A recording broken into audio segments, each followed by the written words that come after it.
So welcome everyone to this first EU Clusters Talk of 2023, Relief for SMEs, how to enhance business funding, access, and skills. SMEs, of course, are collectively the biggest employers in Europe, the biggest job creators, and the European Commission's relief package is to include access to funding, make it easier to do business in the EU single market. And we want to talk about the role of clusters and sound all of you out on what should be done. This is still a work in progress. This is the latest EU Clusters Talk, bi-weekly event by the European Cluster Collaboration Platform, ECCP, on behalf of DG GROW at the European Commission. The agenda today, we'll get a bit of news on the cluster activities. We'll hear from the European Commission. We will have a panel discussion, and there we want to get everybody involved, and we'll talk about funding opportunities after that. Now, some tech tips, housekeeping tips. Your questions you can send via the button at the bottom, or you can click the button to raise your hand and talk. We'll let you in to do that. Also chat. The chats are usually quite good in exchanging information as we're listening to those who are speaking. And hashtag EU Clusters Talks, EU Clusters Talks for anything you'd like to cast wider on the social networks, and please do that. This will be recorded for playback. So let's get started with the news from the Cluster Collaboration Platform, and Nina Hoffman, team member of the European Cluster Collaboration Platform. Happy New Year. Happy New Year to you too, Chris, and Happy New Year to everybody who's joining us at this EU Clusters Talks. Happy to see you again in 2023. We have some news items that we would like to share with you. First of all, there's a very important consultation that is open until February this year on the European Research and Innovation Programs 2014 until 2027. So in this public consultation that is available on Have Your Say, you have the link in the chat, and my colleague shares it there, and you also have it here on the screen, is to give feedback on the Horizon 2020 and Horizon Europe performance from the funding 2014 until 2020. Yeah, that's 100 billion over 7 years, or 95 billion, I think. And keep in mind though that deadline there. You don't have much time to comment and give input. It's this month, right? Exactly, and it also helps to shape the strategic orientations for the strategic plan until 27. So we encourage you to go onto the Have Your Say portal and to share your ideas, the lessons learned, and messages for the future.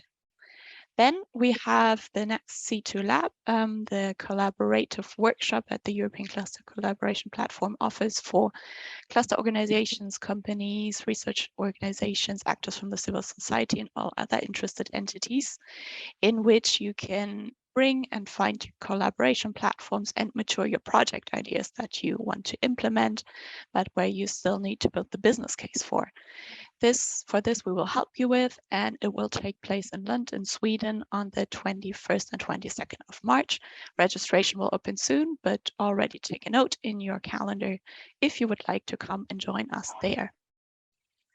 Then also as an upcoming event are the next Clusters Meet Regions workshops, which will take place in Lyon in France on the 8th and 9th of March, and in Košice in Slovakia on the 29th and 30th of March.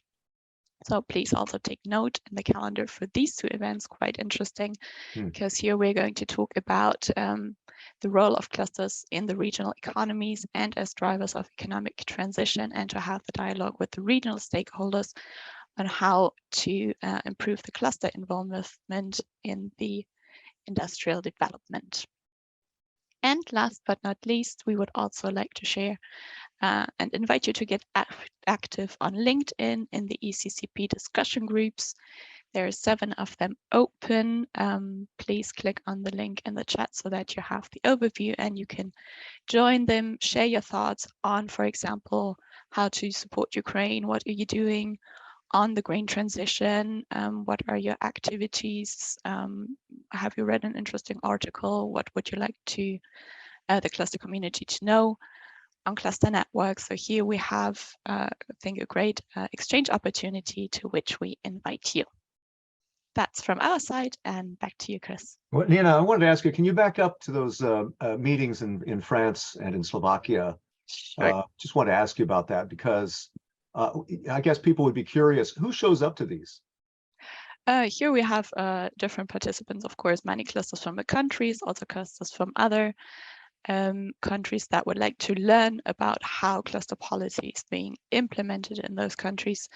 And we have regional stakeholders from the policy side at these events who share how they develop the cluster policy and good examples of how that can be implemented. So a lot to learn. Yeah. Here at these meetings for the next, for the implementation of their own cluster policies in your own regions and countries. Yeah, so it's informational, but also it's a really good networking opportunity, I guess, for anybody. Indeed. Right. Okay, good. Thank you, Nina. We'll see you later with the funding opportunities. Let's move on to Bonifacio Garcia Porras. I'm saying that with a Latin American accent. Sorry, I grew up in Los Angeles. Head of Unit SMEs, DG Grow at the European Commission. Now, Bonifacio, I mean, the EU already does quite a bit for SMEs. I mean, there's already support programs targeted at SMEs, research funding, competitiveness and innovation funding, trying to reduce requirements and fees for EU administrative compliance. But where does this relief package take it a step further? Good morning, everybody. I hope you can see me. Yes, see you. Great. Good morning, Chris. Good morning, Nina, and good morning, everybody. And Happy New Year to everybody. Indeed, the European Commission is doing plenty of stuff, but perhaps we can start with a little bit, giving you a little bit of background of what happened and why we are here in terms of talking about the relief package.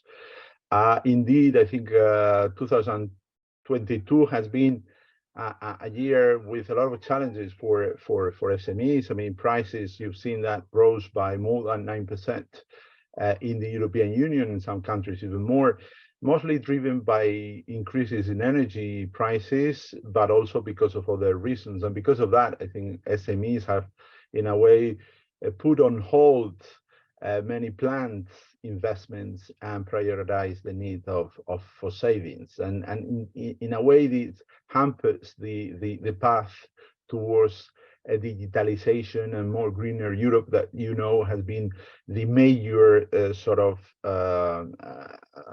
priorities of this Commission of President von der Leyen. And indeed, I think that's why she announced last September the need for action and the need to take a relief package, and she announced a series of measures, in particular the need to revise the late payment directive. So I'm going to talk about that. I've got 10 minutes, and I will be happy indeed to participate in to follow the panel discussion and indeed to listen to any recommendations that participants to this event may have. I think this is an excellent opportunity, and I would like to thank you for having given us the opportunity to participate here. The challenges for 2023 are in a way similar. In a way, I think the inflation in 2023 is peaking. Prices are forecasted to rise again by 7% in 2023. I think there is also an exceptional degree of uncertainty This remains because of Russia's war of aggression against Ukraine. And I think it's important to mention that business confidence for 2023 is lower than during the 28-29 financial crisis that was particularly tough. So indeed, as you mentioned, a lot has been done at the European level to mitigate high energy prices and other adverse economic developments. Just to mention some of the initiative that has already been done, and I think they are part of this relief package that we were mentioning before. We have, for instance, the Power EU plan that includes a series of integrated actions to save energy, diversify, and secure energy supplies. We also have the Commission has made a proposal for a regulation on gas storage, has introduced a series of measures to dampen the price of natural gas and to strengthen solidarity between member states, which even propose the use of a targeted flexible use of cohesion policy funding. For instance, we are talking about a fund of about 40 billion euros. Even has been flexible in terms of the state aids by introducing a state aid temporary crisis framework. And all this has been used by member states as well to introduce a series of measures, extensive measures to mitigate the impact of energy crisis in member states. For instance, direct aids to SMEs, mostly monetary measures, including guarantees, soft loans and subsidies, vouchers. We should recognize as well the role that you are playing, the associations around SMEs, the clusters associations that you are playing in supporting SMEs to provide advice, recommendations on energy saving, energy efficiency, on investments in renewable energy. I think this is also important. And also, I think to mention from member states regulatory actions on prices likely to affect SMEs, mostly of them in the shape of reduction of taxes on electricity and or VAT, right? So I am mentioning that because I think it's important to mention that we are in a crisis, or in a permanent crisis, as been mentioned before. But the way out is not only about the European Commission to propose measures. I think it's a collective effort. It's a partnership approach that we've got to all of us in a way support SMEs. We need a positive agenda. And just to mention some of the ideas that we are perhaps thinking about in the light of this relief package, the relief package that may appear, we hope, around this beginning of the first part of this year, certainly before summer. I think there are 4 major pillars that we would like to work on. One of them is the need to remove regulatory obstacles that hold our small companies back. And I think it is important to ensure that our legislation, that the proposals that are put forward by the European Commission take on board the interests and the cost that this new legislation may bring to SMEs. It is important that our impact assessments are rightly done, that we analyze what is going to be the cost and the benefits as well for our small and medium enterprises. And I think the Commission wants to even improve and enhance the efforts that it already does when adopting new legislation. Wants to enhance those efforts to make the legislation that is clear, that is suited for purpose. I think one of the measures, the second pillar that was mentioned by the President, was also the need to revise the late payment directive. This is an important issue. If you are not paid in time, it's going to be very difficult for SMEs to carry out certain investments, right? So 60% of payments in Europe occur, for instance, outside of contractual deadlines. I mean, this is a very tough figure, important to revise. So and Bonifacio, I guess we might mention that that the Commission is sounding out the public on this, right?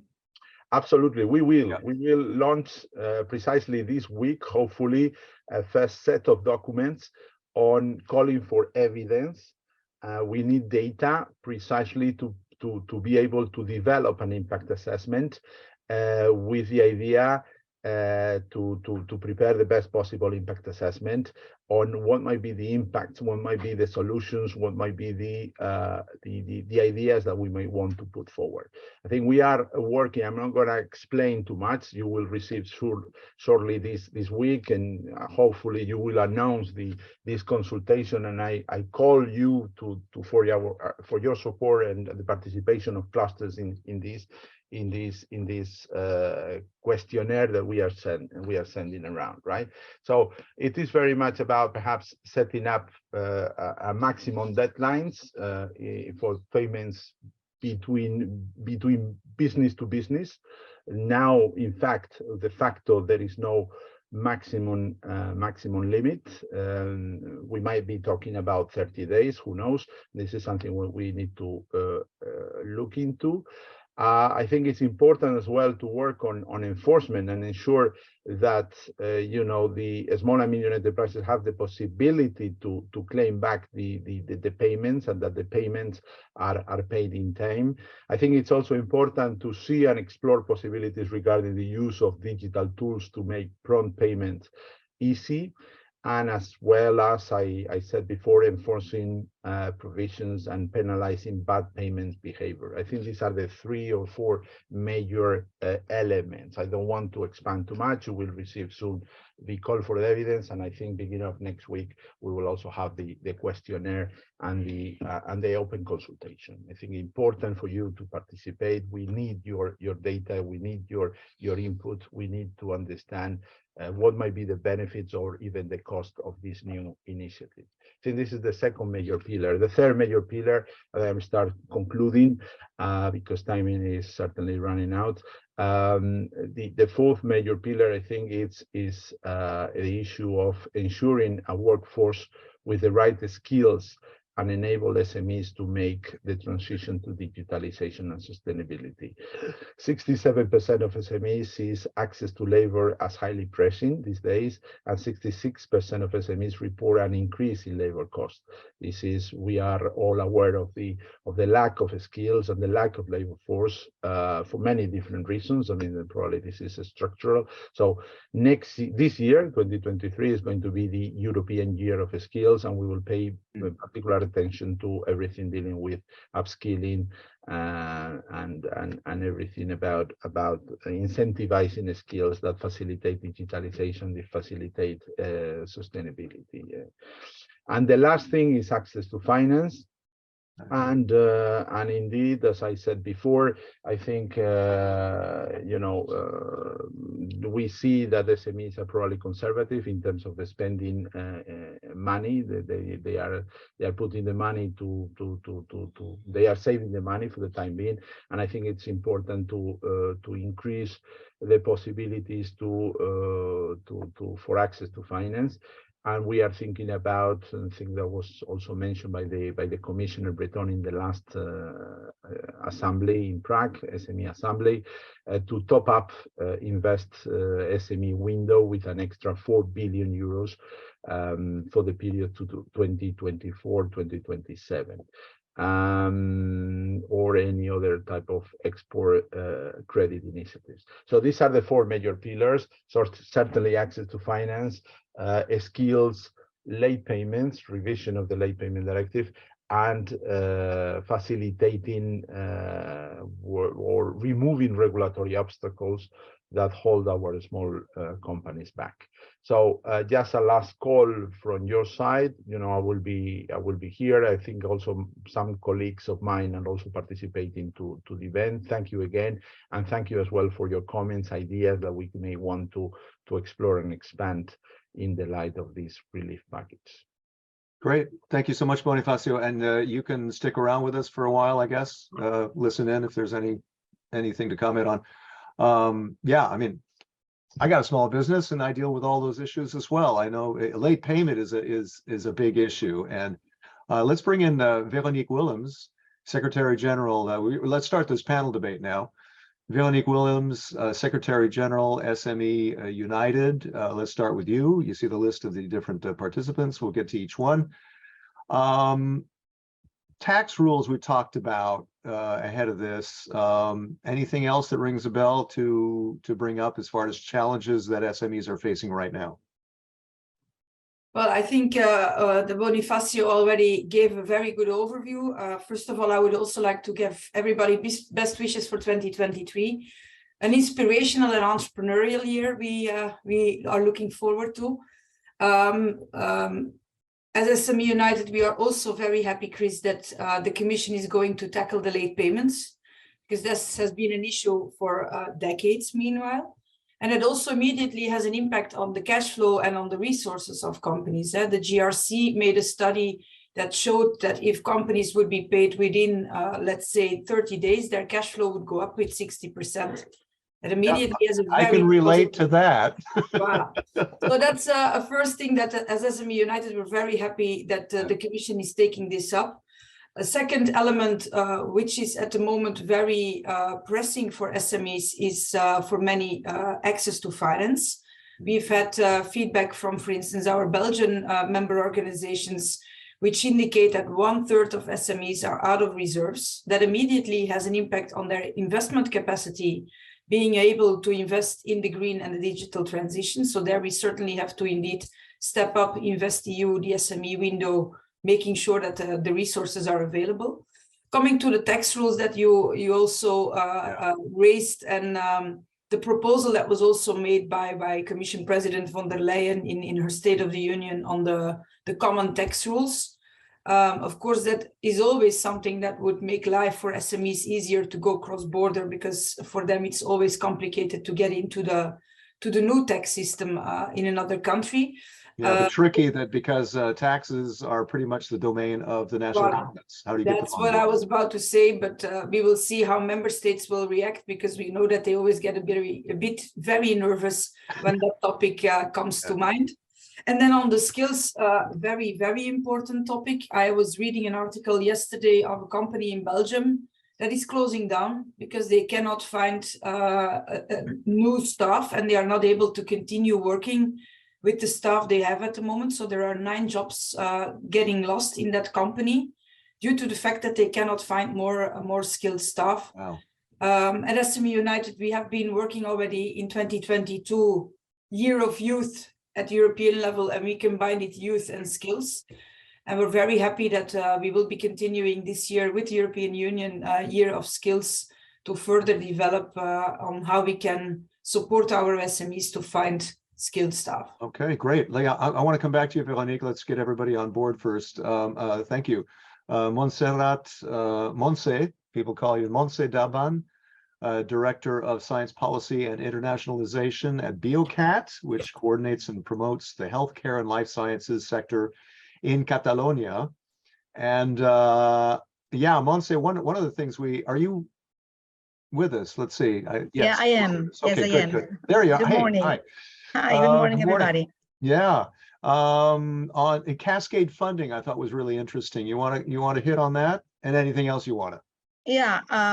Well, actually, we see that, and thank you for addressing this question right away, because cluster organizations or ecosystem connectors, like we like to call ourselves, these kind of organizations that we represent as BioCat, but also at the Council of European Bioregions. Those organizations are close to the ecosystem. We connect to the local players. We work with them, and we sometimes see the advantage of having this kind of funding coming from EU funds that just goes through us, goes through our organizations, and we just can set goals or help the SMEs at the certain activities or challenges that they are facing by particular course. For example, one particular case that we are currently running, we are participating in an EU project. It's called Biomanufacturing for Recovery and Resilience, which has a lot to say in this context today. Yeah. And it is an Eurocluster, which is a great program for supporting SMEs as well. And in this case, we have 2 kinds of vouchers for our companies. And we can just set these goals for companies across Europe to collaborate, to reach like 60K vouchers, to create a consortium, to solve specific needs they have in the manufacturing value chain. So these kind of things that we know from closer look, those kind of things are very useful for our companies. And I think this is the kind of instruments that are also really going to help them, give them a relief on their current situation, because sometimes they face challenges that big companies, larger companies don't have. After the pandemics, the negative impact on SMEs is larger than in big companies. So we need to tackle specific needs that they might have, knowing from the closer look what we can do with this particular funding. So these kind of instruments are really useful for the ecosystem. Montse, among those 4 pillars that that Bonifacio was talking about, cutting regulatory obstacles was one of them. You want to comment on that at all? Yeah, definitely. That applies mostly now for the medical devices companies. In our case, I'm representing a life sciences and healthcare ecosystem, and the regulatory and despite there's we're standing by in this case, and we are just kind of broadening the period for adapting to it. This has been a bottleneck for the medical devices companies, for the ones that had already registered and regulatory aspects fitted, and those that are coming to the market. We want this market to accelerate. We want the companies to reach the market faster, to help the patients, to have the innovations reaching the patients fast enough, but at the same time, we are posing big threats to their competitiveness by a regulatory bottleneck that also relies on the lack of notified bodies, for example. So one thing we could do. Yeah, can you give one specific example? Is it the use of certain raw materials that maybe? No. I mean, there's certain devices that need to be approved because they are for human use, of course, and there's the regulatory aspect different, for example, to the Medicines Agency.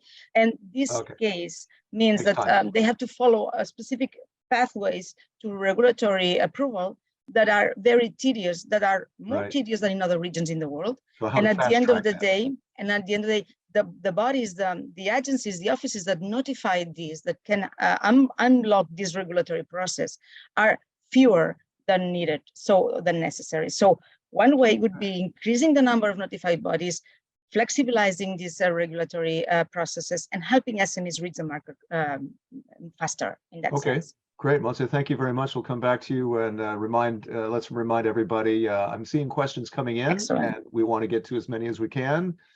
But first, let's move on to Ola Sveden, President of the Clusters of Sweden.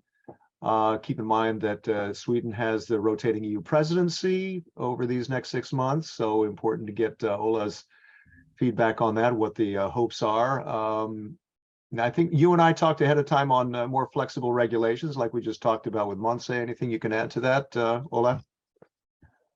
Well, yeah, I think that we have to look at the short term and the long term perspective when it comes to this. And I think regulatory, of course, the examples that Montse mentioned, very important. When it comes to data handling, I think we need to perhaps look into GDPR legislation to make sure that we don't stifle innovation. I mean, Europe, we are leading when it comes to data integrity and handling of personal data, and the rest of the world is actually looking to Europe as you know, a little bit of leading in this area.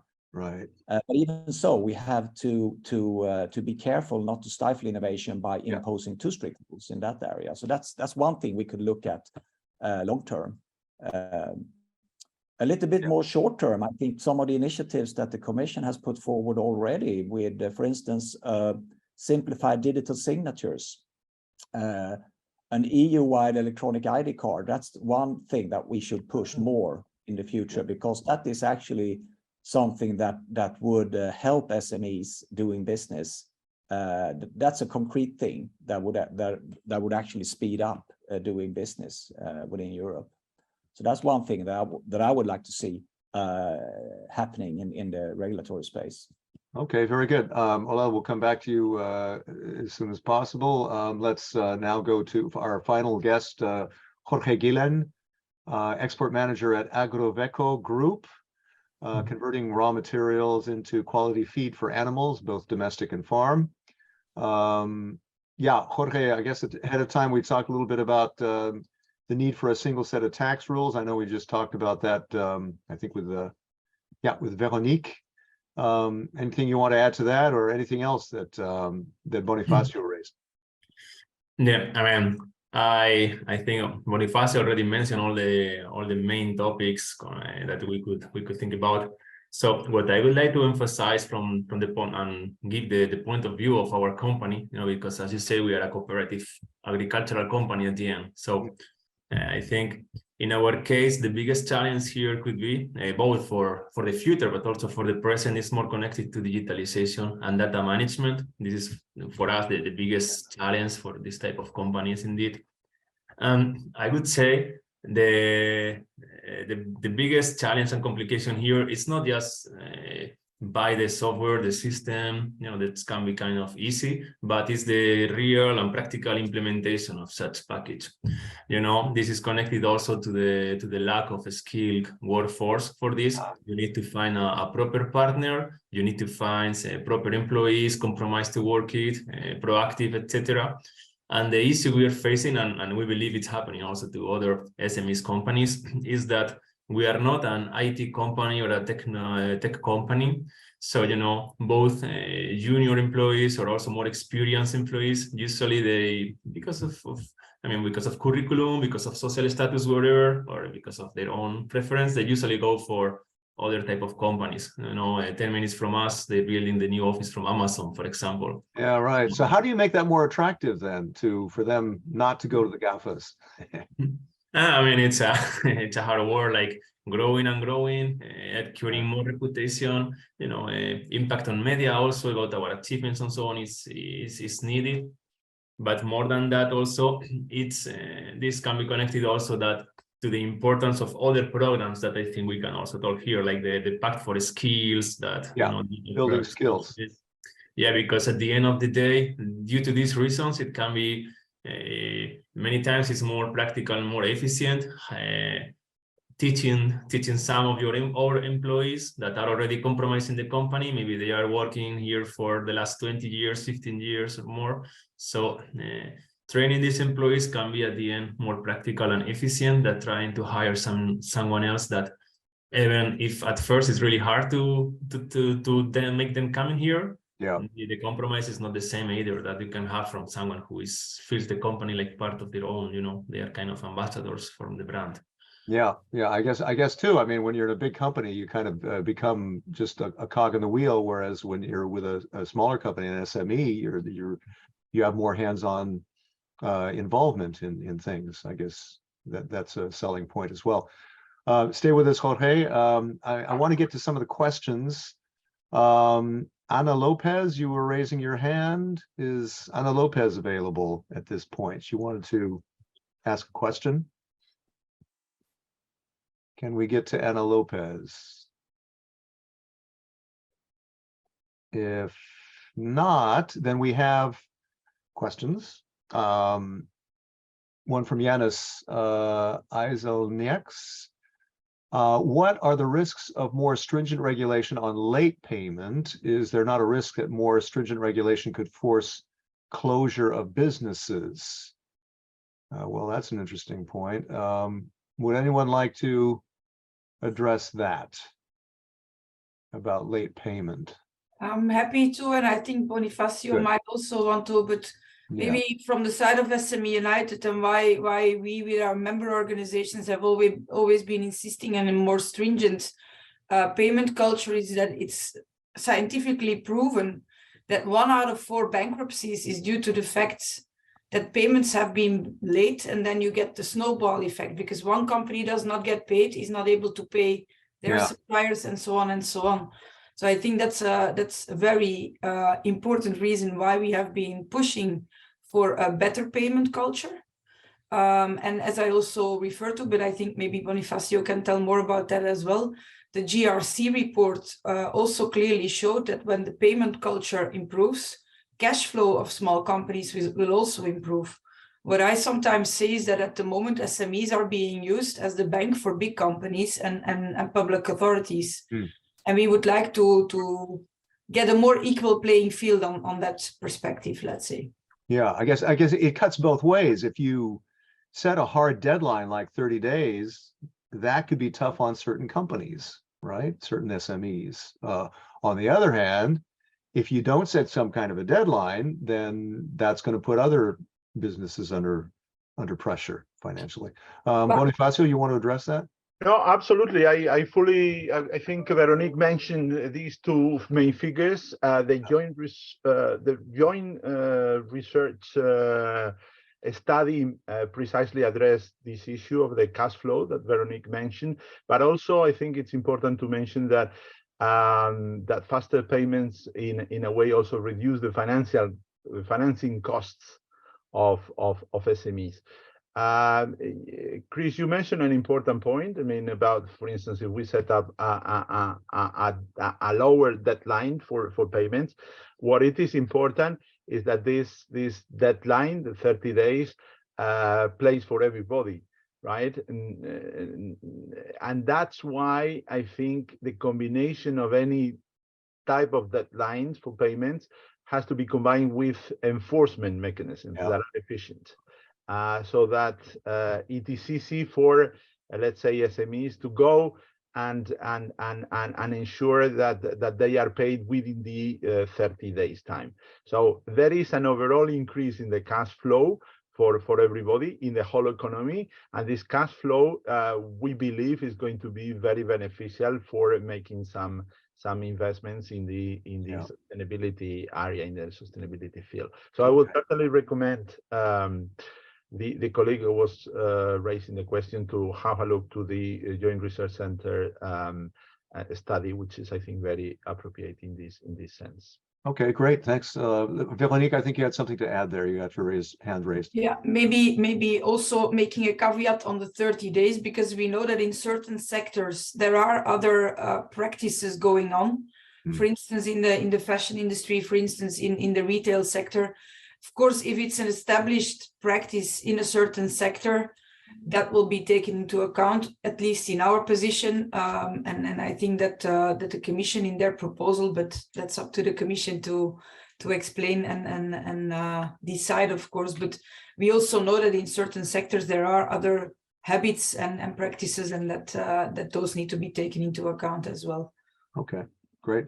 Let's go to this next question. Any progress on, this is from Dimitro Kardashian. Any progress on agreement on conformity assessment and acceptance of industrial products, aka ACAA? I'm not familiar with that, maybe somebody is. Between Ukraine and the EU. Any progress on this agreement? Does somebody have some comment on that? I'm not aware of this. Don't all jump at once. Okay, all right. Yeah, okay, I'm told it's not for this forum. Okay, well, let's go back to some other questions now. How can we ensure the funding from the Recovery and Resilience Facility, which is a big budget, reaches SMEs on the ground? How can we ensure that that they will reach the SMEs? I don't know, Bonifacio, I guess that's something for you, right? That's a very, very difficult question. Yeah. Very challenging. I think an important part of the money that is channeled through the Recovery and Resilience Facility is channeled through public procurement, right? So obviously in the field of public procurement, particularly the directives on public procurement, do not foresee any specific quota for SMEs. And I think this is good because it's, you know, allows everybody to come forward with the best offer. But I think it's absolutely essential that member states and also associations make sure that in the designing of public procurement, whenever we are implementing the Recovery and Resilience Facility, public authorities do take into account the need as well to include SMEs. For instance, just to give you a particular example, by dividing into lots the public procurement. You know, if you put forward big projects, it's going to be very difficult for SMEs to be able to participate in that big project. So I think it's absolutely essential that whenever you are keeping an eye on this, and do not hesitate to share these wrong practices with the European Commission, I think it's absolutely essential that you call the attention of the public authority and member states on the need to indeed foresee the division into lots. This is something that is already foreseen in the directive on public procurement, and this is a concrete, practical idea that I think should be mentioned in this forum. Can we? Oh, thanks. Can we talk about building skills a little bit more? I mean, Jorge, you raised that a bit. Can we go to Montse on that about skills, because it's obviously you're dealing with something very, very technical and lots of talk about a skills gap in Europe. What advice or requests do you have on that? Yeah, definitely. I will address the question about skills, but let me also add something, if I might, to what Bonifacio was saying about how recovery and resilience funding can reach SMEs and have an impact on them. Because we have a very specific example. We actually, I think, like to know a little about examples that we can just relate to. For example, we know that in recovery and resilience plans, member states have made their strategies and have proposed their strategies. For example, in the case of the Spanish government, the advanced therapies in our sector, at least, advanced therapies and personalized medicine is one of the targeted areas that have to help transform, because those funds are about transforming, help transform our industry.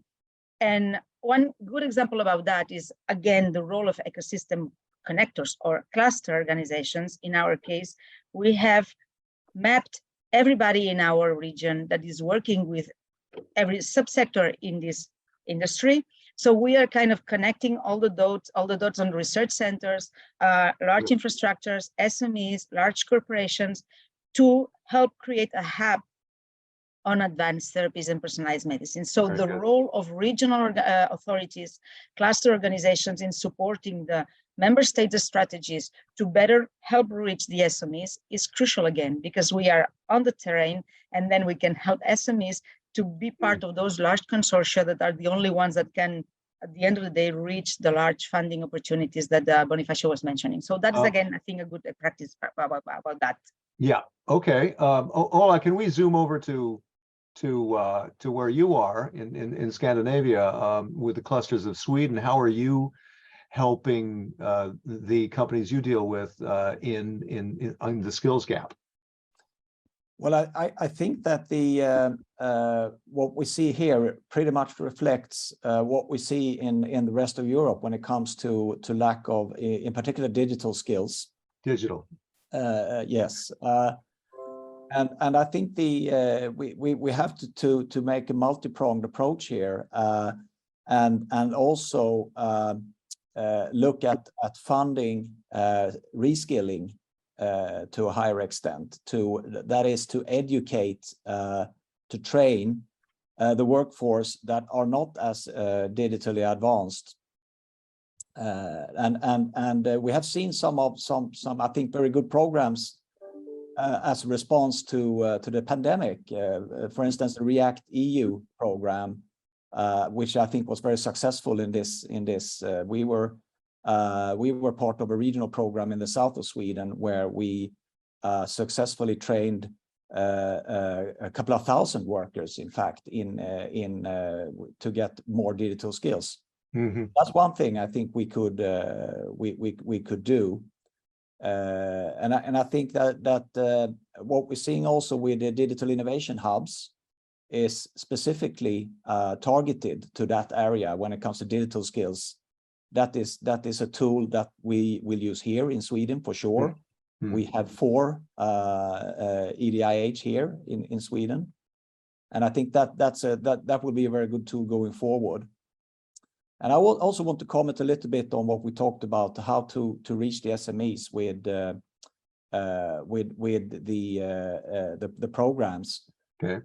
I think that what Monse mentioned about cascade funding, I think that is the key really when it comes to stimulating innovation. If we look at that part of the package, to essentially to farm out to regional and national innovation agencies to a larger extent, for them to reach the SMEs rather than centralizing it.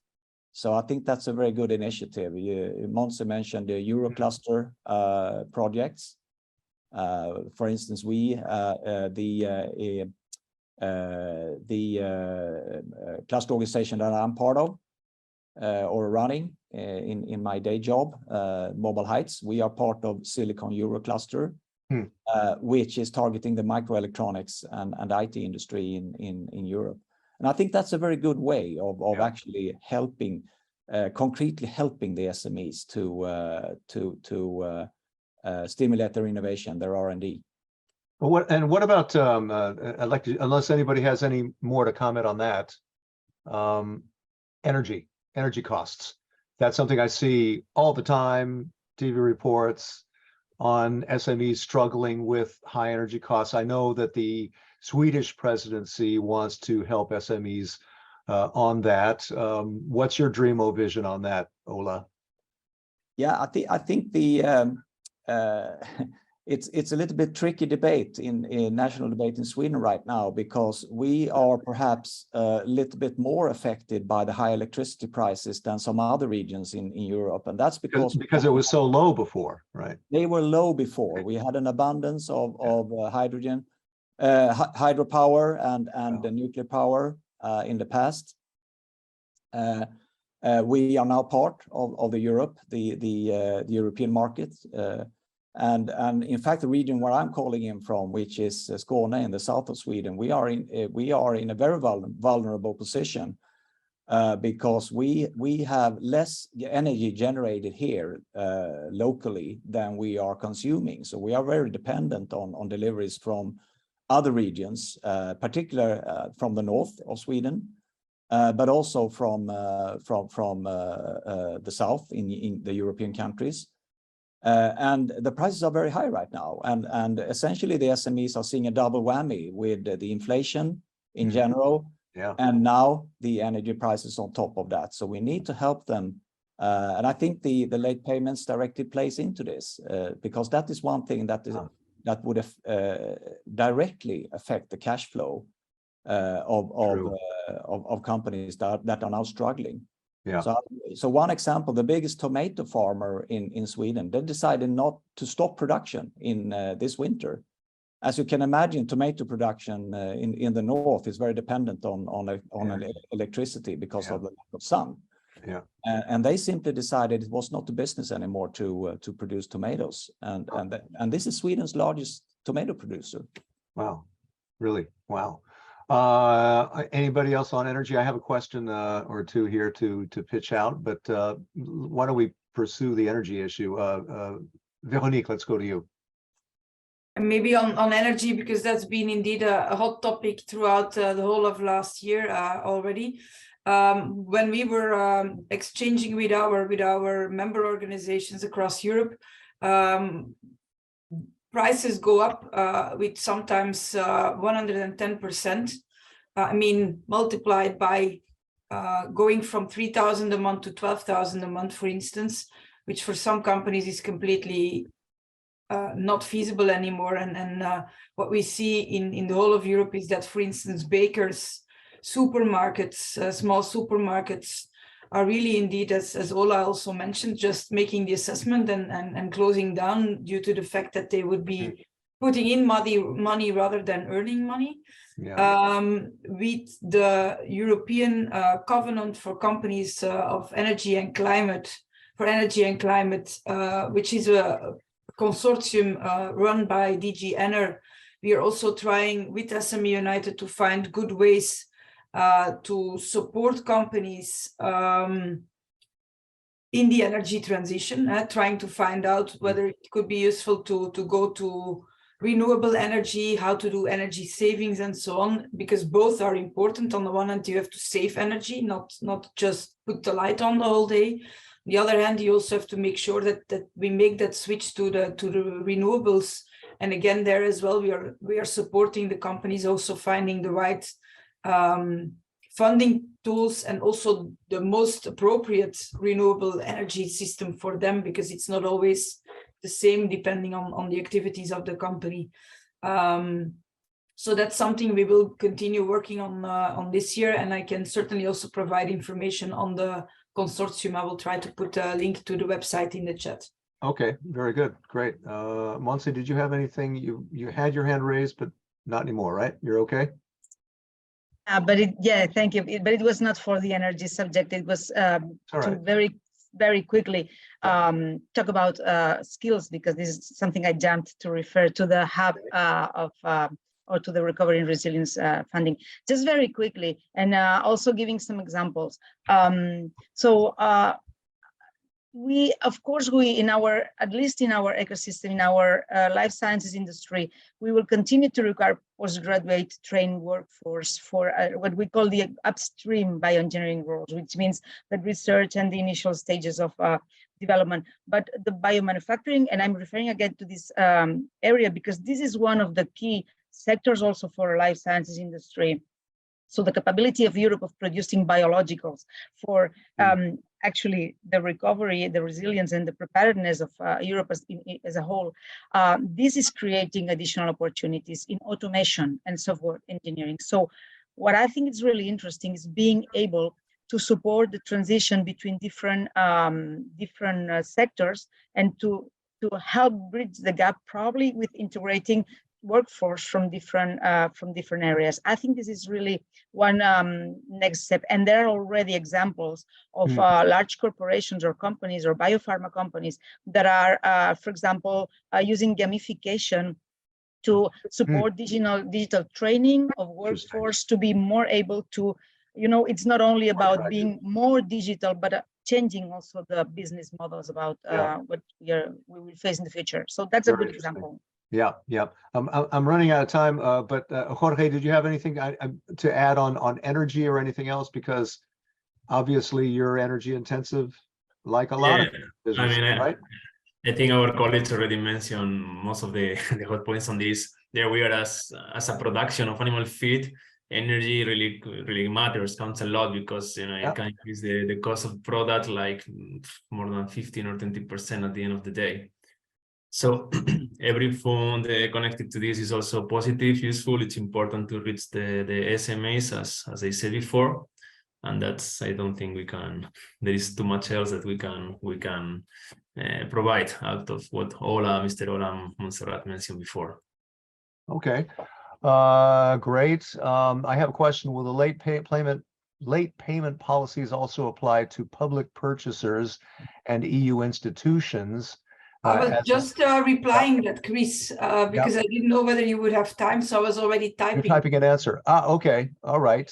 But go ahead. Let me also explain, because as an SME in the construction sector, the most delay I experienced was more from public actors than from private clients. Yeah, Leonie, go ahead.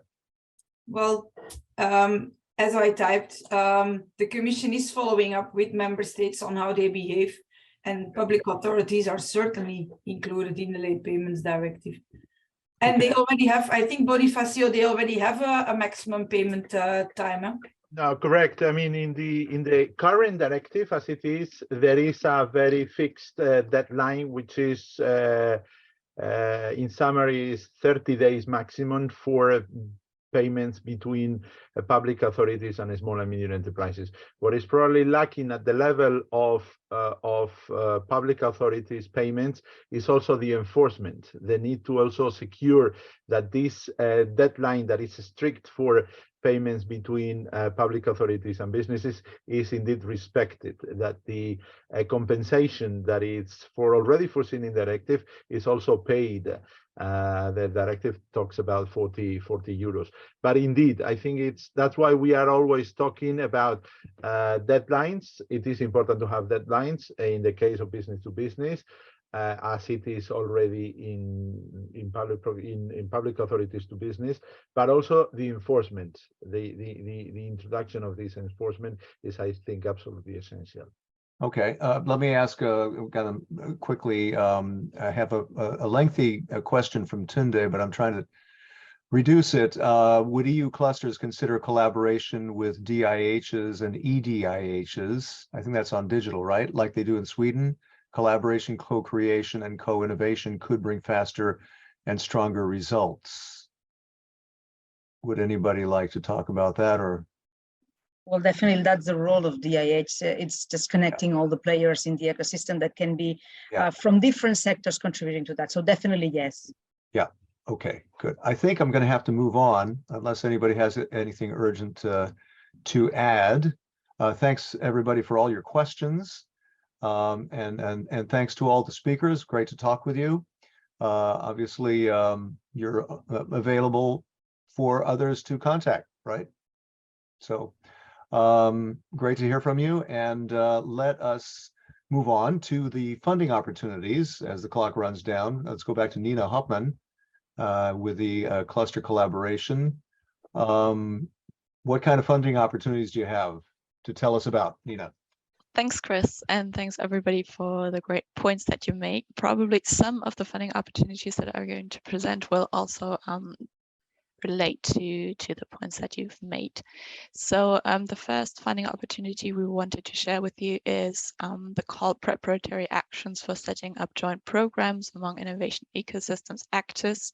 So this is a call published on the EU funding and tenders portal, looking for projects to, among others, facilitate the agreement between member states, associated countries and regions, together with the private sector and research actors, towards a more dynamic, inclusive, gender diverse and connected innovation ecosystems.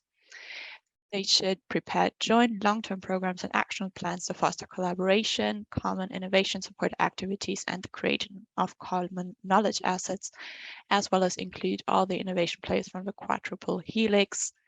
Here, for example, the DGIHs can come in, the clusters come in, and to foster synergies with other EU funding programs. This is a call under the Horizon Europe Framework Program with the topic ID you have on the screen and the link in the chat, and the deadline is for the 23rd of March. Then there's a call for boosting generation and diffusion of advanced technologies and SMEs based on the supply chain model. Projects are expected to, among others, build a model for each industrial ecosystem to identify disruptions and technological opportunities for the uptake of advanced technologies, as well as alert on current disruptions and identify potential future disruptions, and to identify the critical advanced technologies. Also, a call under the Horizon Europe Framework Program with the topic ID in the screen and the link in the chat with the deadline on the 20th of April, published on the Funding and Tenders portal. And going to some concrete funding opportunities for SMEs, we have here several cascade funding schemes that were mentioned. The SURE project offers European SMEs working in the mobility, transport and automotive, aerospace and electronics ecosystems funding to advance in their digital transformation process while becoming more human-centric, sustainable and resilient. Check out the call. It is divided into phase 1 and phase 2.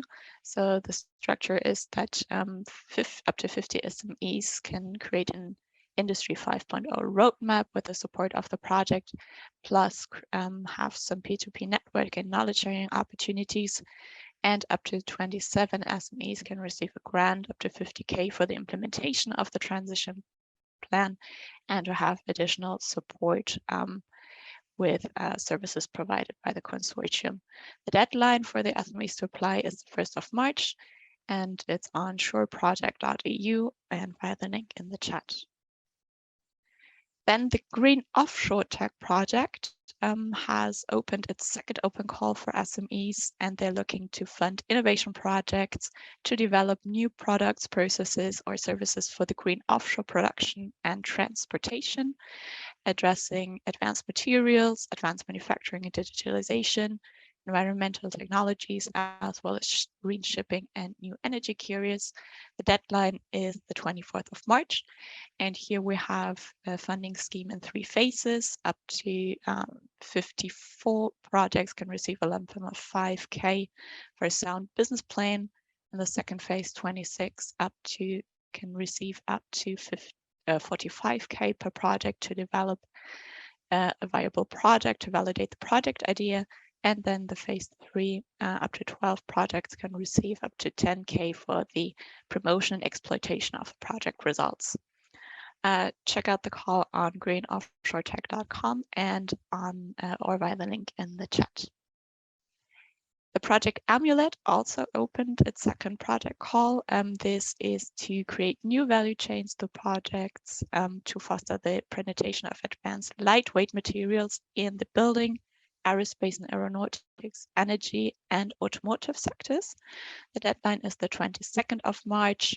Up to 26 consortia can receive up to 23K for a feasibility study.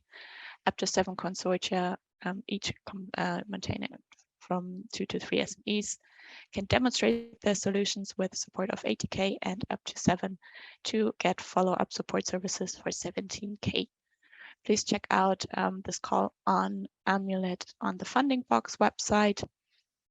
Click on the link in the chat or make a screenshot of the link here.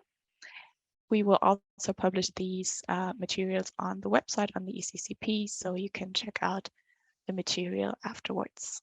And last but not least, we would like to announce the call of the Secure IT project. It is for critical infrastructure protection, disaster resilience, and public spaces protection. So funding for the security of current application services and infrastructures by state-of-the-art security solutions and processes. The deadline is 14th of March on securit-project.eu. And might also be interesting, there are info sessions happening already, one tomorrow, one on the 25th of January, plus online matchmakings also in January and February for 2 voucher types. One is prototyping, one is demonstration. You have the details here in the chat. So up to 74 for prototyping project and up to 88K for a demonstration project. Check it out if in case your SMEs are interested in any of these funding opportunities. I think there's a lot of good opportunities coming. Thanks for that, and back to you, Chris. For the Great, thank you, Nina. That wraps up our latest and first EU Clusters Talk of 2023, this bi-weekly event by the European Cluster Collaboration Platforms, ECCP, on behalf of DG GROW at the European Commission. Keep in mind the next talks, most immediately the 25th of January on aerospace and defense. Make sure to register for them. And we got a feedback survey that we need to hear from you by Monday. So it's pretty tight. What should we be talking about? How much is this? Are these cluster talks helping? How can we tweak it? Let us know. And of course, this is all being recorded. There will be a report on our latest cluster talk. You got the link there to register for the collaboration platform. Hashtag EU Clusters Talks. Hashtag EU Clusters Talks. Please social network the heck out of this if you can. It would be great to cast that around the world. I'm Chris Burns. It's great to be with you. See you next time.